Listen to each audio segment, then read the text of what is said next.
வணக்கம். இந்திய நேரப்படி காலை 8:30 மணி செய்திகள். முதலில் ஜெம் தலைப்புச் செய்திகளை காணலாம். சட்டசபை தேர்தல் மராட்டியம் ஜார்க்கண்டில் இன்று தொடங்கியது வாக்குப்பதிவு. வாக்குப்பதிவையொட்டி பலத்த போலீஸ் பாதுகாப்பு ஏற்பாடு. பிரேசில் பயணத்தை முடித்துக்கொண்டு கயானா புறப்பட்டார் பிரதமர் மோடி. இருநாட்டு உறவு, வர்த்தகம் உள்பட பல்வேறு விவகாரங்கள் குறித்து ஆலோசிக்க உள்ளதாக தகவல். தொடர் மழை எதிரொலி. தமிழ்நாட்டில் இன்று 3 மாவட்டங்களில் பள்ளிகளுக்கு விடுமுறை. மாவட்ட ஆட்சியர்கள் உத்தரவு. கள்ளக்குறிச்சி விஷசாராய வழக்கு சிபிஐக்கு மாற்ற கோரிய வழக்கில் சென்னை உயர்நீதிமன்றம் இன்று தீர்ப்பு. 11வது ப்ரோ கபடி லீக் தொடர் பெங்களூரு புல்ஸை வீழ்த்தி பாட்னா பைரேட்ஸ் அபார வெற்றி. தமிழகத்தில் 11 மாவட்டங்கள் இன்று கனமழைக்கு வாய்ப்பு. வானிலை ஆய்வு மையம் தகவல். இனி விரிவான செய்திகளை காணலாம். மராட்டியம் ஜார்க்கண்ட் சட்டசபை தேர்தலுக்கான வாக்குப்பதிவு இன்று தொடங்கியது. 288 சட்டசபை தொகுதிகளை கொண்ட மராட்டியத்தில் இன்று ஒரே கட்டமாக வாக்குப்பதிவு நடைபெறுகிறது. காலை 7 மணிக்கு தொடங்கிய வாக்குப்பதிவு மாலை 6 மணி வரை நடைபெற உள்ளது.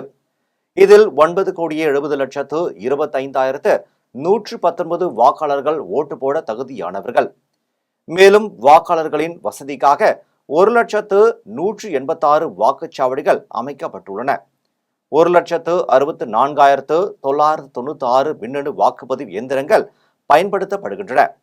வாக்குப்பதிவையொட்டி பலத்த போலீஸ் பாதுகாப்பு ஏற்பாடுகள் செய்யப்பட்டுள்ளன. பதற்றம் நிறைந்த வாக்குச்சாவடிகளில் மத்திய ரிசர்வ் படை போலீசார் பாதுகாப்பு பணியில் ஈடுபடுத்தப்பட்டுள்ளனர். வருகிற 23ஆம் தேதி வாக்குகள் எண்ணப்பட்டு முடிவுகள் அறிவிக்கப்பட உள்ளது. இதேபோல் ஜார்க்கண்ட் மாநிலத்தில் 38 தொகுதிகளுக்கு இன்று 2வது கட்ட தேர்தல் நடைபெறுகிறது. தேர்தலில் பதிவாகும் வாக்குகள் 23ஆம் தேதி எண்ணப்பட்டு முடிவுகள் அறிவிக்கப்படும். இதேபோல் உத்தரப்பிரதேசம், பஞ்சாப், கேரளா மற்றும் உத்தரகாண்ட் மாநிலங்களில் காலியாக உள்ள 15 சட்டமன்ற தொகுதிகளுக்கும் இன்று இடைத்தேர்தல் நடைபெறுகிறது. பிரேசில் பயணத்தை முடித்துக்கொண்டு பிரதமர் மோடி கயானா புறப்பட்டார். உலகில் மிகவும் சக்தி வாய்ந்த அமைப்புகளில் ஒன்றான G20 அமைப்பின் உச்சி மாநாடு பிரேசிலில் நடைபெற்றது.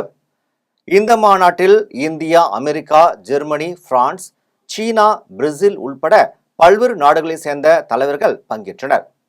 இந்திய பிரதமர் மோடி G20 மாநாட்டில் பங்கேற்றார்.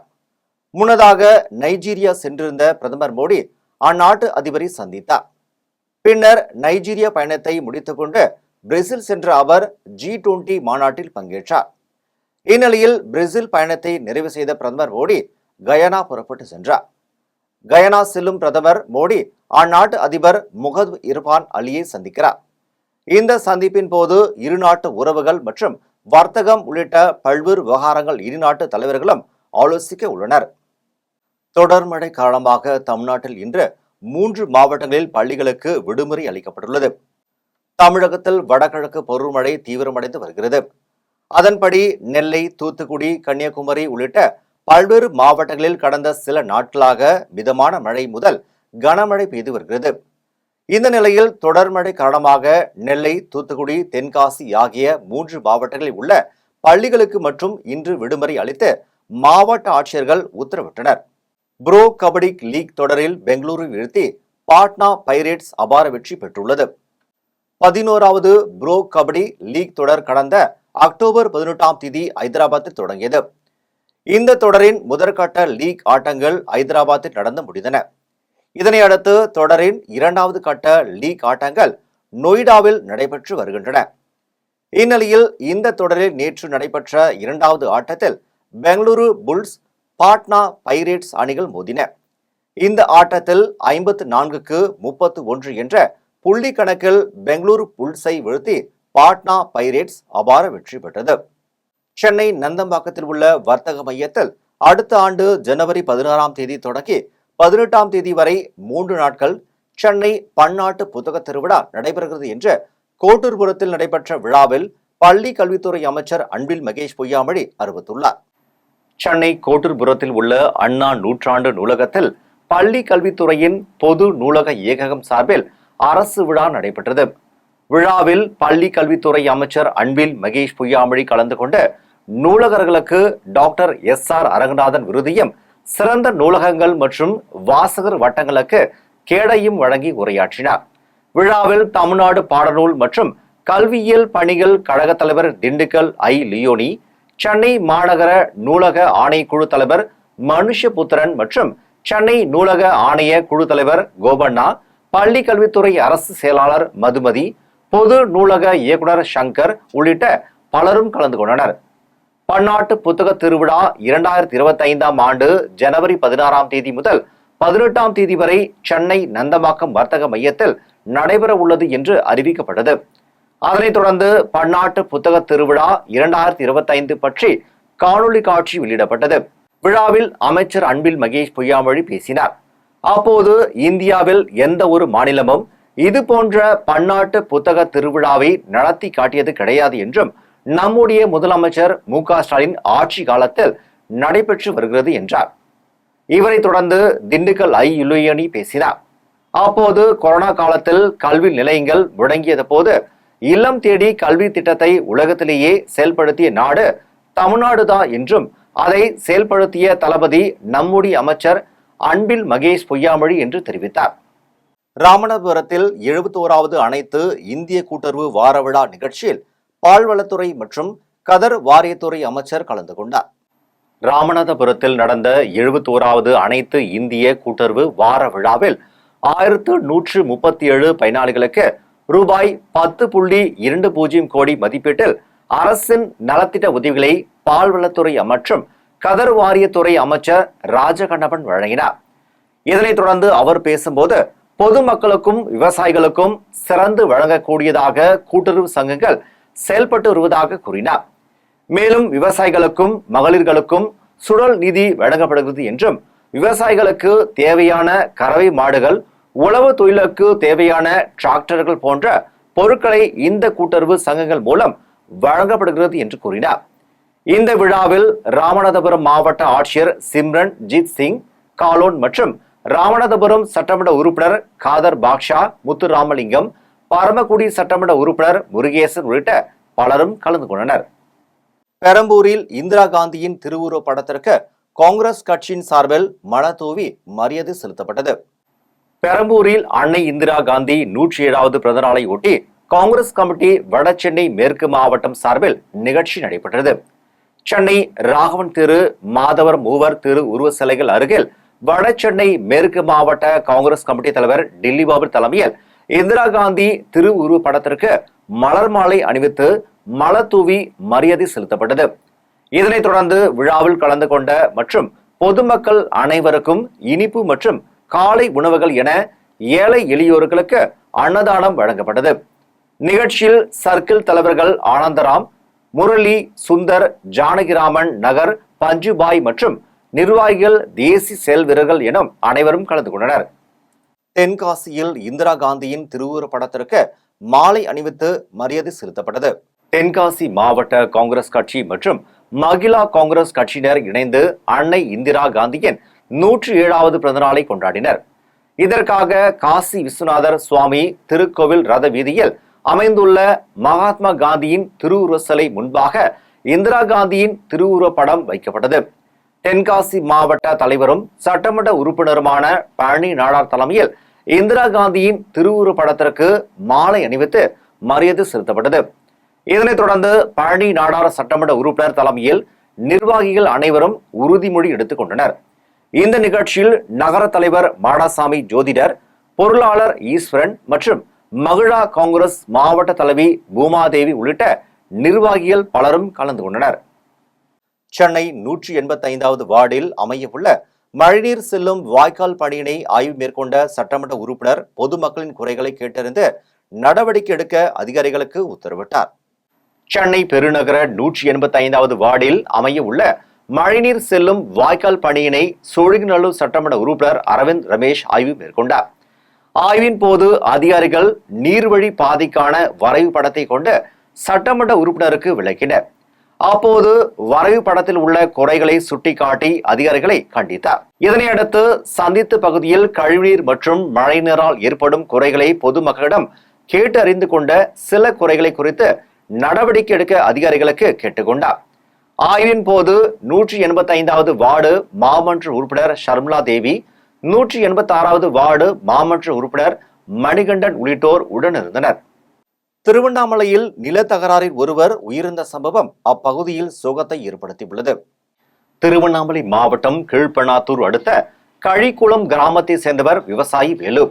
இவருக்கும் அதே பகுதியை சேர்ந்த மூர்த்தி என்பவருக்கும் இடையே அடிக்கடி நில தகராறு மற்றும் பொது வழி தகராறு இருந்துள்ளது. இந்நிலையில் இரவு இருவருக்கும் இடையில் வாய் தகராறை முற்றி கைகலப்பாக மாறி ஒருவரை ஒருவர் தாக்கிக் கொண்டனர்.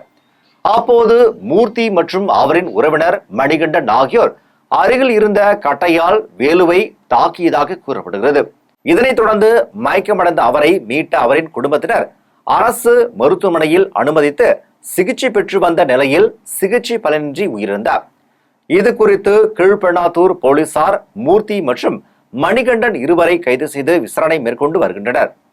கன்னியாகுமரியில் அகில உலக மீனவர் தினம் கொண்டாட திட்டமிட்டுள்ளதையொட்டி பல்வேறு கோரிக்கைகள் குறித்த கருத்துக்களுக்கு முக்கியத்துவம் கொடுக்கப்படுவதாக வளர்ச்சி மைய அலுவலக இயக்குனர் தெரிவித்தார்.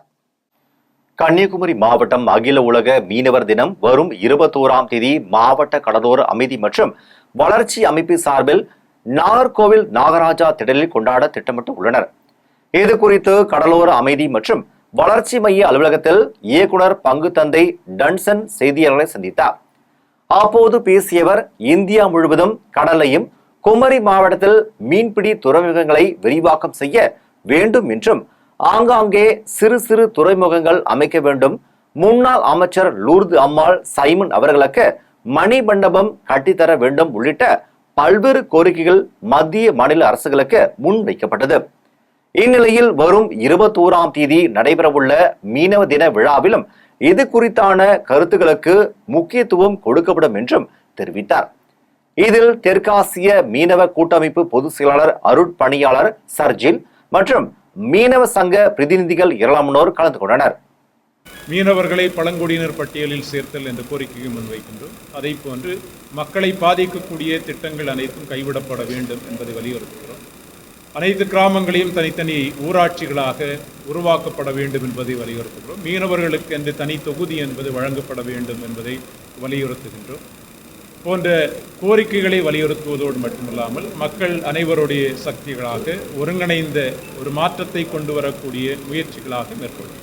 நெல்லை மாவட்டம் வள்ளியூர் பணிமனை போக்குவரத்து கழக மேலாளர் மீது நடவடிக்கை எடுக்க கோரி புரட்சி பாரதம் கட்சி மாவட்ட ஆட்சியரிடம் கோரிக்கை வைத்துள்ளார். திருநெல்வேலி மாவட்டம் தமிழ்நாடு அரசு போக்குவரத்து கழகம் வள்ளியூர் பணிமனையில் இருந்து வெளியூர்களுக்கு பல்வேறு வழித்தடங்களில் இயங்கி வந்த ஏராளமான பேருந்துகள் நிறுத்தப்பட உள்ளது. இது குறித்து பொதுமக்கள் புரட்சி பாரதம் கட்சி மாவட்ட செயலாளர் நெல்சியிடம் நிறுத்தப்பட்ட பேருந்தை மீண்டும் அதே வழித்தடங்களில் இயக்க வேண்டும் என்றும் வள்ளியூர் பணிமனை மேலாளர் வினோத் பட்டேல் சமூக தொழிலாளர்களிடம் சாதி ரீதியாக செயல்படுவதாக குற்றம் சாட்டினார். அதன் அடிப்படையில் பணிமனை மேலாளர் மீது நடவடிக்கை எடுக்க கோரி புரட்சி பாரதம் கட்சியின் மாவட்ட செயலாளர் நெல்சன் மற்றும் மாவட்ட ஆட்சியரிடம் புகார் மனு அளித்தனர். புதுச்சேரியில் மத்திய சிறையில் பரோல் கிடைக்காததை கண்டித்து தண்டனை கைதிகள் கோரிக்கைகளை வலியுறுத்தி உண்ணாவிரத போராட்டத்தில் ஈடுபட்டனர். புதுச்சேரியில் மத்திய சிறையில் 150க்கும் மேற்பட்ட தண்டனை சிறைவாசிகள் உள்ளனர். இந்நிலையில் கடந்த ஜூன் மாதம் மத்திய சிறையிலிருந்து பரோலில் வந்த பிரபல ரவுடி கர்னால் குடும்பத்தினுடன் மாயமானதை அடுத்து தண்டனை கைதிகளுக்கு பரோல் கிடைப்பதில்லை. தற்போது பரோல் கிடைக்காததால் தண்டனை கைதிகள் சமைப்பதை நிறுத்தி போராட்டத்தில் ஈடுபட்டனர். இதில் நேர்மையான அதிகாரிகளை நியமிக்க வேண்டும் என்பன உள்ளிட்ட கோரிக்கைகளை வலியுறுத்தி போராட்டத்தில் ஈடுபட்டனர்.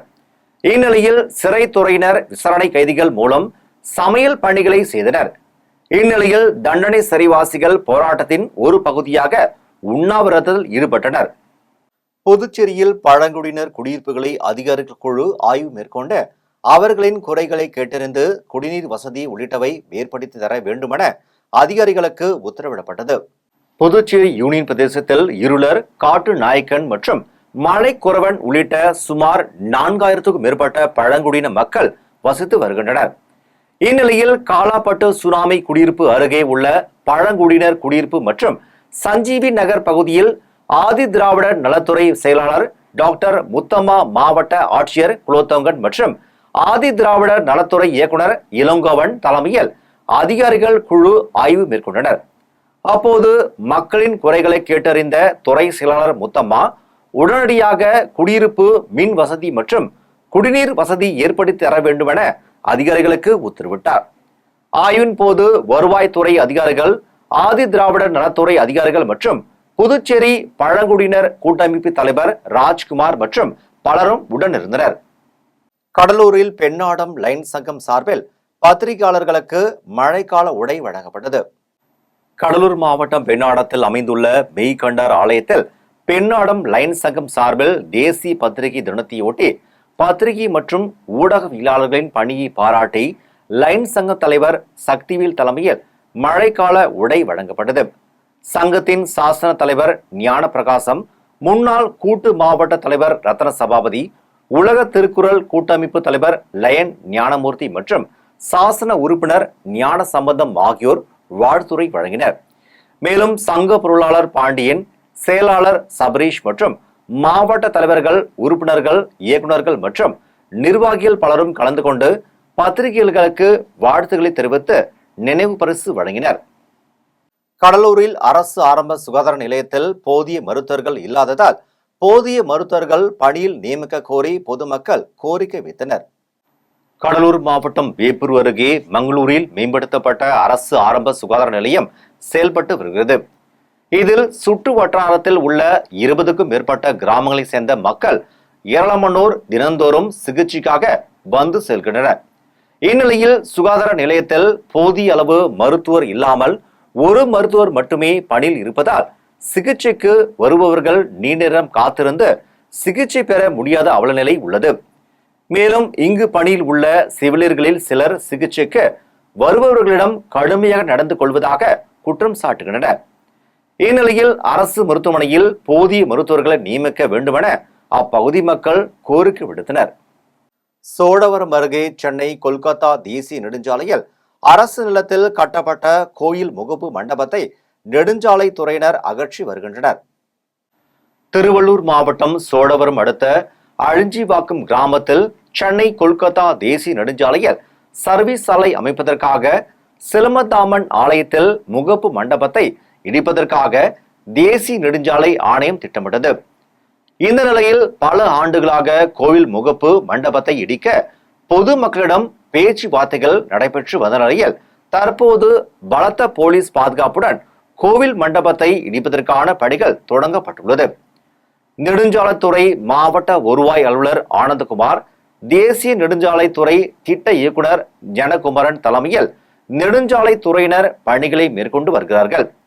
கோவிலின் முகப்பு மண்டபத்தை இடிப்பதால் சாலையில் நின்று கொண்டு சாமி கும்பிடும் நிலை உள்ளதாகவும், கோவிலை புதிதாக கட்டுவதற்கான மாற்று ஏற்பாடுகளை செய்து தர வேண்டும் என்றும், கோவிலுக்கு அருகில் மாற்று இடம் பெற்று தந்து புதிதாக கோவிலை கட்ட நடவடிக்கை எடுக்க வேண்டும் என்றும் பொதுமக்கள் கோரிக்கை விடுத்தனர். இது குறித்து நெடுஞ்சாலைத்துறை அதிகாரிடம் கேட்டபோது முகப்பு மண்டபம் மிகவும் பாதுகாப்புடன் கட்டர் மூலம் அகற்றப்பட்டு வருவதாகவும், இழப்பீடாக 30 லட்சம் ரூபாய் வழங்கப்படுவதாகவும் தெரிவிக்கப்பட்டுள்ளது. இந்த கோயிலை கட்டி ஒரு 40-45 வருஷம் இருக்குங்க. ஹைவேஸில் வருது, இடிப்படுது அப்படின்ட்டு ஒரு 8 வருஷத்துக்கு முன்னாடியிலேருந்து இந்த போராட்டம், மீட்டிங் எல்லாம் நடந்தது. என்ன ஒரு முடிவும் எடுக்கலைங்க. இது வரலாம் எடுக்காத இன்னைக்கு வந்து கிராமத்தாருக்கு எதுவும் தெரிவிக்காத ஹைவேஸில் இருந்து வந்து இடிக்க வந்துட்டாங்க. என்னென்னு கேட்கும்போது ஹைவேஸுக்கு பாதிப்பு, அதனால எடுத்துடுறோம் அப்படின்னு சொல்கிறாங்க. இந்த கோயிலுக்கு முறையான ஒரு நடவடிக்கை எடுக்கலை. பின்னாடி கோயில் கட்டுறதுக்காக பேசியிருந்தோம், ஒரு இடம் கொடுக்குறோன்னு சொல்லியிருந்தாரு, அதுக்கும் வழி இல்லை. இப்போ கோயில் இடிக்கிற நிலைமை வச்சு இப்போ நாங்கள் சாமி ரோட்டில் இருந்து தான் கும்பிட முடியுங்க, கோயில் உள்ள கும்பிட முடியாது. அவங்க பாதி வரல இடிக்கிறேன்னு சொல்கிறாங்க, ஆனால் பாதி இடித்தாலும் பிரயோஜனம் இல்லை. இப்போ நாங்கள் மறுபடியும் முதல்லேருந்து இடிச்சுட்டு மறுபடியும் புது கோயில் கட்டினாங்க. இதுக்கு எல்லா அதிகாரி மூலயமாவும் நாங்கள் நடவடிக்கை எடுத்தோம், ஆனால் எதுவுமே முடிவு எடுக்கலை. முடிவு எடுக்காத கோயிலை இடிக்க ஆரம்பிச்சிட்டாங்க. இப்போ என்ன பண்ணுறதுன்னு தெரியாத நாங்கள் முடிச்சுன்னு இருக்கிறோம். இனிமேல் அதிகாரிகிட்ட முறையிட்டு அதுக்கு ஏதோ ஒரு வழி பிறக்குமான்னு அவளோட எதிர்பார்க்கிறேங்க. வேலூர் பழைய பேருந்து நிலையத்தில் உள்ள அரசு மதுபான கடைக்கு பூட்டு போடும் போராட்டத்தில் ஈடுபட்டவர்களை போலீசார் கைது செய்தனர். வேலூர் மாவட்டம் பழைய பேருந்து நிலையத்தில் ஜனநாயக பொது தொழிலாளர்களின் சங்கம் சார்பில் அரசு மதுபான கடையை மூடக்கோரி போராட்டம் நடைபெற்றது. மார்க்சிஸ்ட் லெனின் கட்சி மாவட்ட குழு உறுப்பினர் ஏழுமலை தலைமையில் நடைபெற்ற இந்த போராட்டத்தில் சரோஜா, சிம்புதேவன், மணி உள்ளிட்ட 50க்கும் மேற்பட்டோர் மது கடையை மூடக்கோரி கண்டன கோஷங்களை எழுப்பினர். இது குறித்து தகவல் அறிந்து வந்த காவல்துறையினர் போராட்டத்தில் ஈடுபட்டவர்களை கைது செய்தனர். இன்றைய தமிழக அரசு அறிவித்துள்ள பூரண மதுவிலக்கை செயல்படுத்தாமல் அந்த திட்டத்தை அதோடு செயல்படுத்திக் கொண்டிருக்கின்றனர். அதில் ஒரு பகுதியாக இன்று வேலூர் மாவட்ட பஸ் நிலையத்தில் இருக்கக்கூடிய மதுக்கடையில் எத்தனையோ தவறுகள், எத்தனை குடித்துவிட்டு பெண்களை அதிகமாக பேசுவதும் மாணவர்களை அதிகமாக பேசுவதும் தொடராக நடந்து கொண்டிருக்கின்றது. இதை நாங்கள் மாவட்ட ஆட்சியரிடம் தெரிவித்தும் நடவடிக்கை மேற்கொள்ளவில்லை. ஆகவே எங்கள் கட்சி சிபிஎம்எல் கட்சி சார்பிலும் புதிய ஜனநாயக தொழிலாளர் முன்னணி சார்பிலும் இன்று கூட்டு போடும் போராட்டத்தை நாங்கள் அறிவித்துள்ளோம். திருவேற்காட்டில் ஆக்கிரமிப்பை அகற்ற கோரி 100க்கும் மேற்பட்ட கிராம மக்கள் போராட்டத்தில் ஈடுபட்டனர். திருவேற்காடு அம்பத்தூரில் 100க்கும் மேற்பட்ட கிராம மக்கள் சாலையில் அமர்ந்து ஆர்ப்பாட்டத்தில் ஈடுபட்டனர். இந்த ஆர்ப்பாட்டத்தில் கோலடி ஏரி ஆக்கிரமிப்பு அகற்றும் நடவடிக்கையை கைவிட வலியுறுத்தியும் ஆக்கிரமிப்பு அகற்ற வழங்கப்பட்ட நோட்டீஸை கண்டு மன உளைச்சலில் தற்கொலை செய்து கொண்ட சங்கர் இறப்புக்கு நீதி கேட்டு கண்டன கோஷங்கள் எழுப்பப்பட்டது. பின்னர் இது குறித்து தகவல் அறிந்து வந்த ஆவடி துணை ஆணையர் ஐமன் ஜமால், திருவள்ளூர் வருவாய் கோட்டாட்சியர் கற்பகம் உள்ளிட்டோர் போராட்டத்தில் ஈடுபட்டவர்களிடம் பேச்சுவார்த்தையில் ஈடுபட்டார். இருப்பினும் ஆக்கிரமிப்பு அகற்றும் நடவடிக்கை கைவிடப்படும் என மாவட்ட ஆட்சியர் உறுதி அளிக்காத பட்சத்தில் போராட்டம் கைவிடப் போவதில்லை என மக்கள் தெரிவித்தனர். வாணியம்பாடி அருகே நிழற்குடம் அமைக்க இரவோடு இரவாக பள்ளி சுற்றுச்சுவரை இடித்த திமுகவினரை எதிர்த்து கிராம மக்கள் போராட்டத்தில் ஈடுபட்டனர். திருப்பத்தூர் மாவட்டம் வாணியம்பாடி அடுத்த மல்லகுண்டா ஊராட்சிக்குட்பட்ட அரசு உயர்நிலைப் பள்ளியில் திமுக எம்பி நிதியில் நிழற்குடம் அமைப்பதற்காக திட்டமிடப்பட்டிருந்தது. இதனைத் தொடர்ந்து மல்லகுண்டா திமுக ஊராட்சி மன்ற தலைவரின் கணவர் சதீஷ்குமார் உள்ளிட்ட திமுகவினர் ஜேசிபி இயந்திரம் மூலம் அரசு பள்ளி சுற்றுச்சுவரை இடித்து பள்ளி வளாகத்தில் இருந்த மரத்தை வெட்டியுள்ளனர். இதனை அறிந்த கிராம மக்கள் பள்ளி முன்பு ஒன்று திரண்டு போராட்டத்தில் ஈடுபட்டதால் அங்கு பெரும் பரபரப்பு ஏற்பட்டது. இது குறித்து தகவல் அறிந்து வந்த வாணியம்பாடி அதிமுக சட்டமன்ற உறுப்பினர் செந்தில்குமார் அங்கு வந்த நாட்றாம்பள்ளி வட்டாட்சியர் ராமகிருஷ்ணன் மற்றும் டிஎஸ்பி விஜயகுமார் ஆகியோருடன் பேச்சுவார்த்தை நடத்தினார். மேலும் மாணவர்களுக்கு பாதிப்பு ஏற்படும் வகையில் செயல்பட்டால் மக்களோடு இணைந்து அதிமுக போராட்டத்தில் ஈடுபடும் என்றும் எச்சரித்தார். சென்னையில் இந்திய கம்யூனிஸ்ட் கட்சி மார்க்சிஸ்ட் ஆர்கே நகர் வண்ணாரப்பேட்டை கிளை 42வது வட்டம் சார்பாக ஒன்றிய அரசை கண்டித்து ஆர்ப்பாட்டம் நடைபெற்றது. சென்னை தண்டையார்பேட்டை மணிகுண்டு அருகே இந்திய கம்யூனிஸ்ட் கட்சி சார்பில் மார்க்சிஸ்ட் ஆர்கே நகர் வண்ணாரப்பேட்டை கிளை 42வது வட்டம் சார்பில் தொடர் முழக்க போராட்டம் நடைபெற்றது.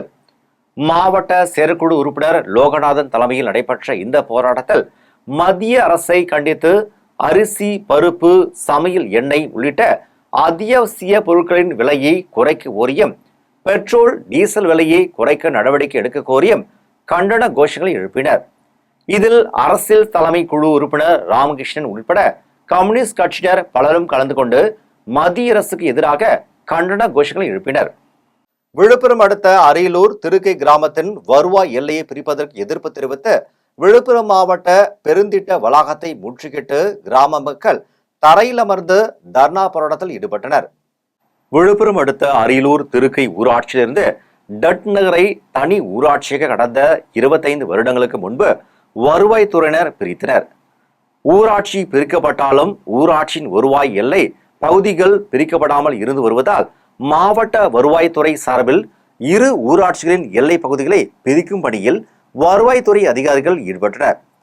ஊராட்சி எல்லை பகுதிகளை பிரித்தபோது அரியலூர் திருக்கை மக்களின் 700 ஏக்கர் நிலம் டட் நகர் ஊராட்சிக்கு செல்வதால் தங்களது பகுதிகளை டட் நகர் ஊராட்சி வருவாயில் இணைக்க கூடாதென வலியுறுத்தி அந்தியூர் திருக்கை ஊராட்சி மன்ற தலைவர் வனிதா நாகராஜன் தலைமையில் கிராம மக்கள் 300க்கும் மேற்பட்டோர் விழுப்புரம் மாவட்ட ஆட்சியர் பெருந்திட்ட வளாகத்தை முற்றுகிட்டு தரையில் அமர்ந்து தர்ணா போராட்டத்தில் ஈடுபட்டனர். இதனை அடுத்து காவல்துறையினர் முற்றுகிட்டவர்களும் சமாதான பேச்சுவார்த்தை நடத்தியதை அடுத்து 10 பேரை மட்டும் மாவட்ட ஆட்சியரிடம் மனு அளிக்க காவல்துறையினர் அனுமதித்தனர். பொதுமக்களிடமிருந்து மனுவை பெற்றுக்கொண்ட மாவட்ட ஆட்சியர் பழனி இரு கிராம மக்களிடையே எல்லை பிரிப்பது தொடர்பாக டிசம்பர் முதல் வாரத்தில் கூட்டம் நடத்தப்படும் என தெரிவித்ததை அடுத்து அனைவரும் கலைந்து சென்றனர். காணை ஊராட்சி ஒன்றியம், அரியலூர் திருக்கை, ஒண்டியங்குப்பம் மற்றும் டட்நகர் இது 30 வருடங்களுக்கு முன்பு ஒரே பஞ்சாயத்தாக இருந்தது. 30 வருஷத்துக்கு முன்னாடி டட்நகர் மட்டும் நாங்கள் தனி பஞ்சாயத்தை பிரித்து கொடுத்தாச்சு. இப்போ எல்லையை வரையறை பண்ணுறாங்க. எல்லை வரையறை பண்ணி ஒரு ப்ரொபோசல் பண்ணி வச்சுருக்காங்க. வட்டாட்சியர் பண்ணி வச்சுருக்காங்க. அதுக்கு எங்களுக்கு யாருக்கும் தெரியப்படுத்தலை, எங்களுக்கு யாருக்கும் தெரியாது. கடந்த வெள்ளிக்கிழமை காலையில் ஒரு 10:30 மணிக்கு எங்கிட்ட ஒரு மெமோ கொடுத்து இன்றைக்கி ஃபீஸ் மீட்டிங் இருக்குது, நீங்கள் வாங்க அப்படின்னு சொன்னாங்க. ஊரில் ஒரு முக்கியஸ்தர்கள் வாங்க அப்படின்னு சொன்னாங்க. நாங்கள் அன்றைக்கி ஒரு 3 மணிக்கு போயிட்டு நாங்கள் ஃபீஸ் மீட்டிங் அட்டன் பண்ணோம். என்னன்னு கேட்கும்போது டட்நகர் உங்ககிட்ட ஏரியை கேட்குறாங்க, நீங்கள் ஒரு ஏரியை கொடுங்க அப்படின்னு சொன்னாங்க. ஏரியெல்லாம் கொடுக்க முடியாது. அந்த கொண்டிகுப்பத்தில் இருக்கிறவங்களுக்கு நாங்கள் அந்த ஏரியை வச்சு தான் நாங்கள் வேலை கொடுத்துட்ருக்கோம், எனர்ஜி வேலை கொடுத்துட்ருக்கோம். ஏரியை கொடுக்க முடியாது அப்படின்னு நாங்கள் சொன்னோம். மறுபடியும் அவங்க என்ன பண்ணாங்க, லாஸ்ட்டாக நாங்கள் ப்ரொபோசலில் நாங்கள் இப்படி தான் நாங்கள் ரெடி பண்ணி வச்சுருக்கோம் எல்லை வரையறை பண்ணுறதுக்கு, நீங்கள் ஒரு நிமிஷம் பாருங்கள் அப்படின்னு சொன்னாங்க. அதில் நாங்கள் பார்க்கும்போது சுமார் ஒரு 700 ஏக்கர் அரியலூர் திருக்கை மற்றும் கொண்டிகுப்பம் நில உடைமைதாரர்கள் டட்நகர் எல்லையில் வருவாய் எல்லையில் சேர்க்கறதுக்கு அவங்க ப்ரொபோசல் ரெடி பண்ணி வச்சுருக்காங்க. இது நாங்கள் ஆட்சேபனை பண்ணி நாங்கள் அன்றைக்கி சாலை மறியல் வச்சு நாங்கள் ரெடி பண்ணி கொடுத்துட்டு வந்தோம். அதன் பிறகு திங்கட்கிழமை நாங்கள் கிராம கூட்டம் போட்டு நாங்கள் மக்கள்கிட்ட கருத்து கேட்டு ஒட்டு மொத்தமாக அரியலூர் நில உடைமைதாரர்களை அரியலூர் திருக்கையில் தான் சேர்க்கணும் அப்படின்னு நாங்கள் தீர்மானம் நிறைவேற்றி அந்த தீர்மான நகலையும் நாங்கள் மாவட்ட ஆட்சியர் அலுவலகத்திலையும் வட்டாட்சியர் அலுவலகத்திலையும் கோட்டாட்சியர்கிட்டையும் நாங்கள் கொடுத்துருக்குறோம். நாகையில் போதுமான மழை பெய்ததால் விவசாயிகள் மகிழ்ச்சி தெரிவித்தனர். நாகை மாவட்டம் வேதாரண்யம் மற்றும் அதன் சுற்று வட்டார பகுதியில் கடந்த 3 நாட்களாக பெய்த கனமழையால் சம்பா சாகுபடி விளைச்சல் அதிகரிக்கும் என விவசாயிகள் மகிழ்ச்சி தெரிவித்தனர். மேலும் கூட்டுறவு வங்கியில் தற்போது உர தட்டுப்பாடு ஏற்பட்டுள்ளது என்றும் அதன் காரணமாக பக்கத்து கிராமங்களில் இருந்து உரங்களை வாங்கி விவசாயத்திற்கு பயன்படுத்துவது சிரமமாக உள்ளதாக விவசாயிகள் தெரிவித்தனர். மேலும் சம்பந்தப்பட்ட அதிகாரிகள் உடனடியாக ஆய்வு செய்ய வேண்டும் என்றும் விவசாயிகள் கோரிக்கை விடுத்தனர். வேதாரண்யம் சுற்று வட்டார பகுதியில் ஒரு வார காலமாக மழை பெய்யுது. பார்த்தீங்கன்னா கரியாப்பட்டினம், மணக்காடு, தாணிக்கோட்டகம், வண்டுவாஞ்சேரி இந்த பகுதியில் சாகுபடியும் எங்களுக்கு ஏற்றதாக இருக்குது, பரவாயில்ல. ஆனால் கூட்டுறவு வங்கியில் ஒரு அடி உரங்கிறது சுத்தமாக இல்லை. இதனால் நாங்கள் பக்கத்து மாவட்டத்திலேருந்து வாங்கியாந்து போட ஒரு சூழ்நிலை வந்திருக்கு. இதை கொஞ்சம் களையணுங்கிறத அரசுகிட்ட கேட்டுக்கிறேன். மீண்டும் ஜெம் தலைப்புச் செய்திகள். சட்டசபை தேர்தல் மராட்டியம் ஜார்க்கண்டில் இன்று தொடங்கியது வாக்குப்பதிவு. வாக்குப்பதிவையொட்டி பலத்த போலீஸ் பாதுகாப்பு ஏற்பாடு.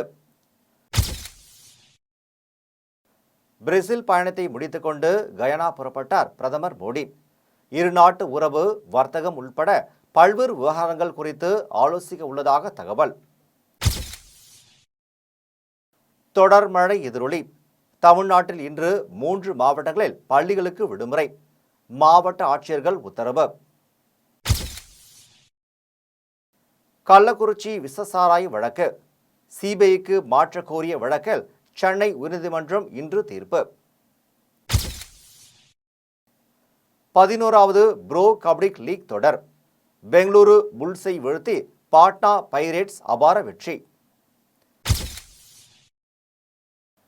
தமிழகத்தில் 11 மாவட்டங்கள் இன்று கனமழைக்கு வாய்ப்பு.